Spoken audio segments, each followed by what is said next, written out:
उत्तर प्रदेश के मदरसों में बीते कुछ दिनों से हलचल मची हुई है। हमारे साथ प्रदेश सरकार के अल्पसंख्यक कल्याण मंत्री ओम प्रकाश राजभर जी हैं। ओम प्रकाश जी, ये एक बड़ा फैसला हाईकोर्ट का आया है और क्या कर रही है सरकार, क्योंकि सभी लोग असमंजस में हैं कि क्या होगा अब। देखिए, अभी जो हाई कोर्ट के फैसले हैं उस पर अधिकारी अध्ययन कर रहे हैं और अभी मुख्यमंत्री जी बाहर हैं, वो आ जाते हैं तो फिर उस पर जो डिसीजन होगा लिया जाएगा।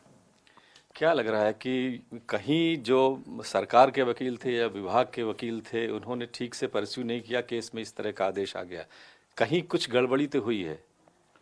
देखिए, कुल मिला जुला के अभी चार्ज लिए हमको एक हफ्ते भी नहीं हुआ, तो इस संबंध में मुझे कोई जानकारी भी नहीं थी कि इस तरह के केस न्यायालय में चल रहे हैं।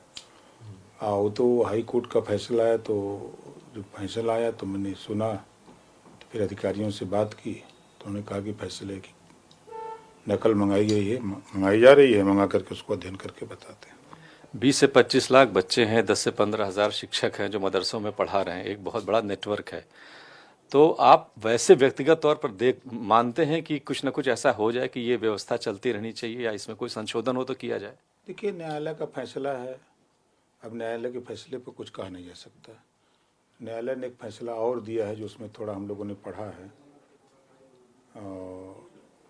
एक कि समान शिक्षा जी।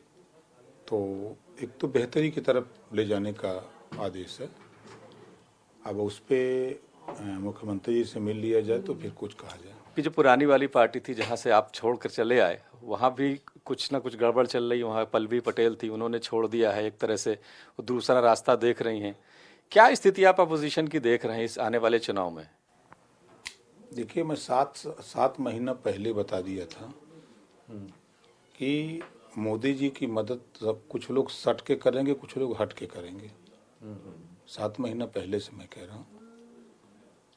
हमारे उस बात के बाद आपने देखा कि माननीय नीतीश जी सट गए, माननीय जयंत जी सट गए, ममता जी हट गई, पंजाब वाले हट गए। तो कुछ लोग हट के सहयोग कर रहे हैं, कुछ लोग सट के कर रहे हैं। उसी में समाजवादी पार्टी भी है। तो आप मान रहे हैं कि 80 में 80 का जो टारगेट है वो पूरा हो जाएगा? 100%, कोई दिक्कत नहीं है।